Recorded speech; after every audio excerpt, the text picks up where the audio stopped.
आहात तुम्ही सर्वजण? आशा करते तुम्ही सर्वजण मस्त मजेत आणि भरपूर आनंदात असाल. सो आज व्हिडिओच्या सुरुवातीलाच मला एक गोष्ट तुमच्यासोबत शेअर करायची आहे. एक गोष्ट नाही, सॉरी, एक चॅनल शेअर करायचं आहे. जे माझ्या मैत्रिणीचं आहे. माझी खूप जवळची मैत्रीण आहे आणि तिनेही आता काही दिवसापूर्वी एक चॅनल जे आहे ओपन केलेलं आहे आणि तिचं एज्युकेशनशी रिलेटेड आहे. ती डेली लाईफमध्ये सुद्धा दररोज ट्युशन्स घेते आणि त्याशीच रिलेटेड जे आहे मग तिने चॅनल ओपन केलं आणि खूप छान शिकवते ती, खरंच खूप छान. मग हार्डेस्ट जरी टॉपिक असला ना तो ती खूप मस्त इझिली जे आहे समजावून सांगते. मी तिचे व्हिडिओ बघितलेत 8-10, म्हणजे जेव्हा तिने स्टार्ट केलं तेव्हापासूनच ती मला पाठवतेही आहे आणि मी यूट्यूबवर सुद्धा बघितलेत. खरंच तिची शिकवायची पद्धत खूप सोपी आहे आणि आवाज असा मस्त ठणठणीत आहे अगदी, म्हणजे प्रोनाऊन्सिएशन खूप छान आहे, त्यामुळे ना समजायला आणखी सोपी जातं आणि छान शिकवते. इथे वर जे आहे मी तिच्या चॅनलचं नाव वगैरे जे आहे तेही देते आणि डिस्क्रिप्शनमध्ये तिच्या चॅनलची लिंकही देते. तर चला, ते आहे मी ॲक्च्युली मला जायचं आहे आता बाजारात. खरं सांगू का, मला बाजाराचा प्रचंड कंटाळा येतो. एकतर कितीही नाही म्हटलं तरी अर्धा-पाऊण तास बाजार घ्यायला लागतो. जायचे 15 मिनिट आणि यायचे 15 मिनिट. वरनं त्या हेवी बॅग उचलून हात दुखतात. पण म्हणजे एरवी मी गेलेही नसते. आज जाणं गरजेचं आहे कारण या मंडेपासून आरोहीची स्कूल रिओपन होते आहे. एरवी म्हणजे तसंच तर काय बनव टिफिनला हा क्वेश्चन आपल्याला भांडावून सोडतो. त्यात भाज्या घरात नसतील तर मग तर विचारायचं कामच नाही. म्हणून भाज्या भरवून ठेवते आणि सोबतच आता कमीत कमी एका वीकचं तरी माझं प्लॅनिंग जे आहे मी आज करून ठेवते आणि जर ते मला सोयीस्कर गेलं आणि आरोहीने आवडीने खाल्लं तर तेच मला दर वीकमध्ये जे आहे रिपीट जे आहे करता येईल. असं जे आहे आज पूर्ण माझं स्वयंपाकाचं नियोजन मी करते. सोबतच आरूच्या स्कूलचा ड्रेस वगैरे क्लीनच आहे तरीसुद्धा एकदा पाण्यातून काढते आणि सर्व तिचं प्रॉपर बुक्स वगैरे कवर्स लावून आहे. पण बऱ्याचशा गोष्टी असतात बघा, आता स्कूल रिओपन होत आहे म्हणजे तीही फार एक्सायटेड आहे आणि त्यामुळे मग माझी ही जराशी धावपळ जी आहे चाललेली आहे. बरं चला, आता आधी बाजारात जाते. आणि ही बॅग बघा कालपासून इथे पडलेली आहे. तीच साडी मला पिको फॉलला द्यायची आहे, पुन्हा ब्लाऊज शिवायला टाकायचा आहे. बरीचशी कामं आहेत पण मुलांची स्कूल ऑनलाईन असल्यामुळे ना सर्व कामं जागच्या जागी राहते आहे, नुसतं त्यांनाच वेळ द्यावा लागतो आहे. बरं चला, आता बाजारातून येते आणि नंतर तुम्हाला भेटते.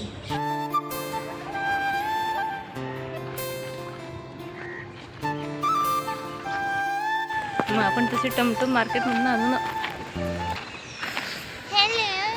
एकतर मला या दोघांमुळे बाजार करायला वेळ झाला बघा. अशा भर उन्हात मी बाजार केला. या दोघांना यायचं नसतं तर मी केव्हाचीच बाजार घेऊन आली असती, पण दोघांचंही चालू होतं. हो ना, तू आली असती तर असं कोण असतं सपोर्ट घ्यायला. 10-11 वाजेपर्यंत माझा बाजार करून झाला असता. इतकी उन्हात तपते आहे आणि आरोही बोलते तुझ्यासोबत मी पुन्हा कधीच बाजारात येणार नाही. कारण काय तर मी बार्गेनिंग केली.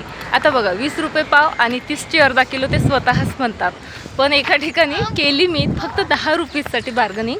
सो ती बोलते आता मी पुन्हा कधीच येणार नाही मम्मा, तू खूप बार्गनिंग करते, लोकांसमोर करते. आता यांना काय माहिती आहे का पैशाची किंमत.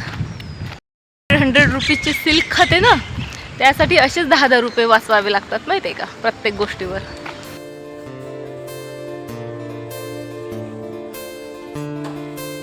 खरं सांगू का, बाजारात जायचा प्रचंड कंटाळा आला होता मला. नेहमीच येतो बाजार करायला, मला बिलकुल आवडत नाही, तरी सुद्धा गेले आणि त्यातही आरोहीची मजा सांगते.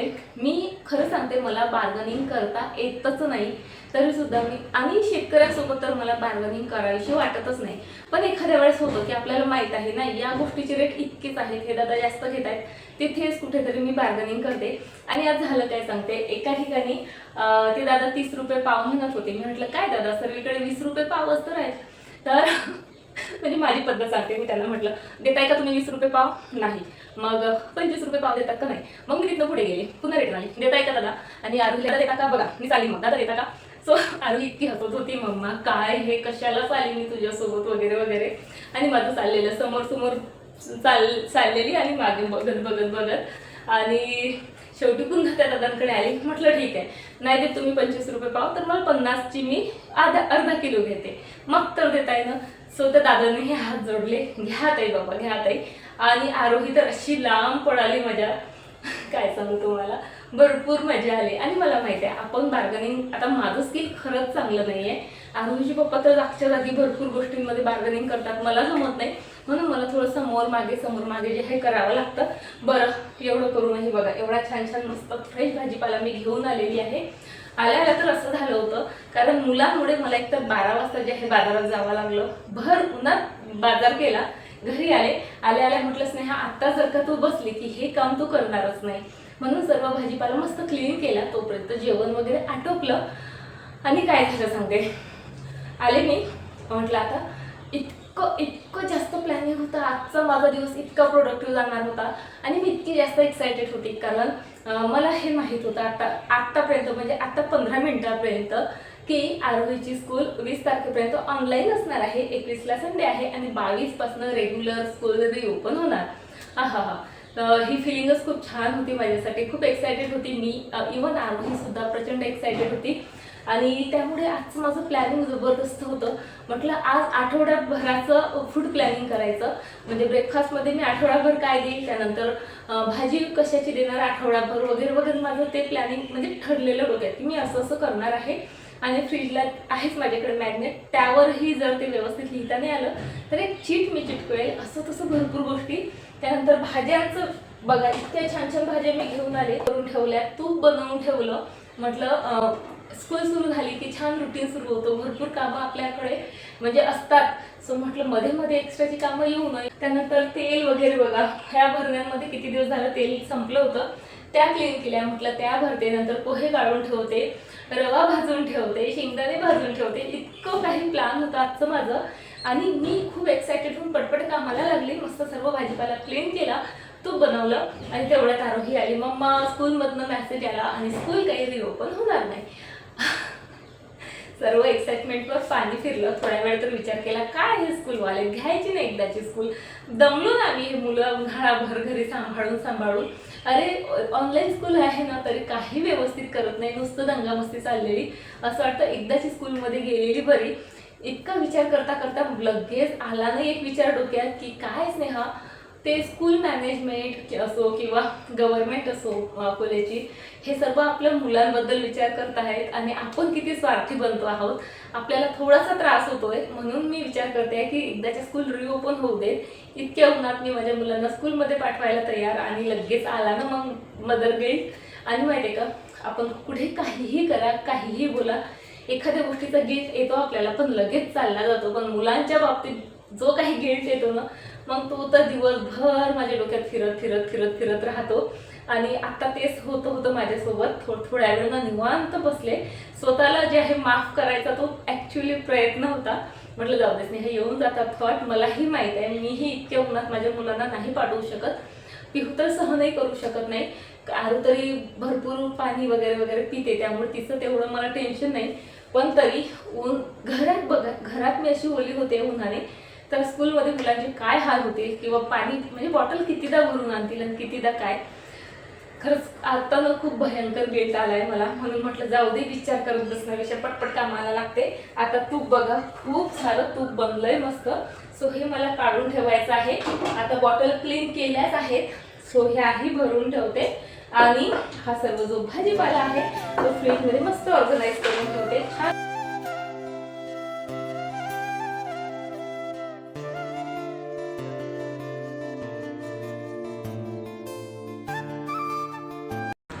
बरं, चला हे इग्नोर करा जे दिसतंय ते. भरपूर दिवस झाले तुमच्यासोबत एकही DIY मी शेअर केलेला नाही. जर तुम्हाला आठवत असेल तर काही दिवसापूर्वी बघा, एका PVC पाईपला जो आहे मी ब्लॅक कलर दिला होता. सो म्हटलं चला आज ते काम कंप्लीट करून घेऊयात. आज इतक्यात ना असंच होतंय, कोणतंही काम हातात घेतलं की 1-2 दिवसात ते मला वेळच मिळत नाही आहे पूर्ण करायला. पण आज म्हटलं चला वेळ आहे, सुरुवात तरी निदान करून घेऊयात. कारण मग उद्या सॅटर्डे संडे आहेत, हे काम मला पूर्ण करायला भरपूर वेळ मिळणार आहे. सो म्हणून सुरुवात करायला घेतला. आणि कोणत्याही गोष्टीला सुरुवात केली की मग त्याचा शेवट हा जो आहे आपण हसत करतच असतो. सो कलर मस्त वाढलेला आहे. आता यावर काय कसं करते चला ते सर्व तुमच्यासोबत शेअर करते. बोलले तुमच्यासोबत लगेच सुरुवात करते असं मलाही वाटलं, म्हणजे तेवढ्या कॉन्फिडन्सने बोललेच मी. पण तरी तेव्हा काही मला वेळ मिळाला नाही. आणि आता जवळपास 5 वाजून गेलेत, 6 वाजलेत आणि आता मी माझं काम करायला बसलेत. आणि इथे मी स्किन कलर सर्वात आधी तयार करते आहे, कारण आहे माझ्या डोक्यात एक छानशी डॉल यावर ड्रॉ करायची. आणि मी काय करते म्हणजे स्केच वगैरे आधी करत नाही, पण तुम्ही बिगिनर असाल तर तुम्ही ना आधी जे तुम्हाला म्हणजे पेंट करायचं ते नक्की ड्रॉ करत जा, नाहीतर मग काढा पुसा जे आहे असंच चालतं. म्हणजे माझं तरी चालतं आणि तुम्हालाही तो त्रास होऊन तुम्ही वैतागून ते काम सोडून द्याल. त्यापेक्षा आधी स्केच करा आणि त्यानंतर जे आहे त्यामध्ये कलर वगैरे फिलअप करा. माझ्याही भरपूर चुका होतात बरं का, पण मग मी एक कापड जवळ ठेवते आणि त्याने क्लीन करते, पुन्हा करते की क्लीन करते. पण माझं हे आवडीचं काम आहे त्यामुळे मी वैतागत नाही. सो इथे बघा एक लेडी मी यावर ड्रॉ करायचा प्रयत्न करते आहे. स्किन कलर परफेक्ट बनलेला आहे बघा, आणि त्यासाठी मी काही नाही, फक्त व्हाईट कलर त्यामध्ये एक थीम येलो आणि एक थीम आपला रेड कलर टाकला आणि स्किन कलर तयार केला. त्यानंतर आता ब्लॅक बेस असल्यामुळे इथे हेअर मी छान डार्क ब्राऊन बनवलेत आणि रेड कलरचा जो आहे इथे ड्रेस जो आहे त्या गर्लचा मी ड्रॉ करते आहे. इतकं सॅटिस्फाईंग आहे ना, माझ्यासाठी तरी ही प्रोसेस खूप जास्त सॅटिस्फाईंग आहे. आणि ते म्हणतात ना, एक वेगळा सुकून मिळतो मला जेव्हा मी माझ्या आवडीचं काम करते, एक वेगळंच रिलॅक्सेशन मिळतं. बरं चला, आता बाहुलीचा ड्रेस मला बनवायचा आहे आणि त्यासाठी हे जे स्पून आहेत, हे म्हणजे खरं सांगते मी तुम्हाला, जी मेहनत मी घेतली ना ते मी सांगते की मी घेतली आहे, पण जी मेहनत मी घेतलीच नाही तर त्याचं क्रेडिट त्याला मिळायला पाहिजे. सो हे जे स्पून आहेत हे कलर करून मला अश्विनीने दिले. कारण हे जे दिसतंय तुम्हाला, जो मी बॉस बनवते आहे, हाही तिच्यासाठी आम्ही बनवतो आहोत.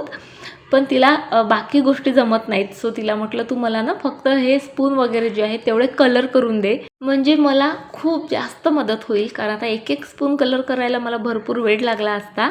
आणि तिलाही एक समाधान की आपणही काही ना काही मदत केलेली आहे म्हणून. आणि जो B7000 नावाचा ग्लू आहे त्याने मी हे स्पून 1 बाय 1 बघा असे मस्त चिटकवलेत आणि त्यामुळे माझा हा इतका सुंदर जो आहे फ्लावर वॉस बनवून तयार झालेला आहे. खूप सुंदर दिसतोय. आता कसं अंधार पडला आहे आणि त्यामुळे लाईट व्यवस्थित नाही आणि त्यामुळे तुम्हाला माहीत नाही हा कसा दिसतोय, पण म्हणजे खरंच खूप सुंदर दिसतोय, खूप जास्त सुंदर दिसतोय. सो तुमच्याकडे जर असे बिनकामाचे PVC पाईप असतील, स्पून तर प्रत्येकाकडे असतातच. वाढदिवस झाल्यावर उरलेले स्पून इथे खोसून ठेवू का तिथे खोसून ठेवू असं जे आहे आपलं चाललेलं असतं, कारण पुढल्या वर्षीपर्यंत ते जपून ठेवायचे असतात.